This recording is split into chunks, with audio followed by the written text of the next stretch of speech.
আসসালামু আলাইকুম গাইজ, আপনারা দেখছেন এটা মদ্দা গাছ, পিপির গাছ। তো অনেকেই অনেক রকমের ধারণা দেয় যে মদ্দা গাছ কীভাবে পিপি ধরা হয়। তো আমরা তিনটা গাছ তিন রকমভাবে চেষ্টা করব, দেখব কোনটাতে পিপি ধরে। এটা হলো মদ্দা গাছ, এটাতে খালি ফুল, এই যে ফুল দেখতে পাচ্ছেন, এগুলা না কোনো পিপি আসবে না, খালি ফুল। অনেকে বলে নাকি বড় হলে নাকি পরে পিপি ধরে। তবে আমরা মদ্দা গাছ থেকে কিভাবে পিপি ধরাতে হয় সেই চেষ্টাটা আমরা আজ করব।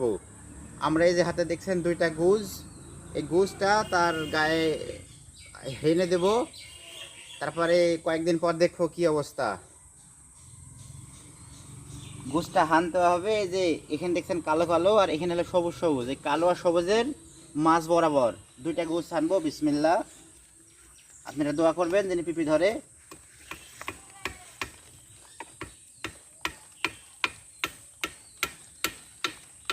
ওই পাশে বাড়া গেছে না, বাড়া গেছে মনে হয়। যেহেতু এটা চিকন গাছ, এত মোটা গোছ কি দেওয়া ঠিক হবে? আচ্ছা, আল্লাহ ভরসা দিয়ে দেখি।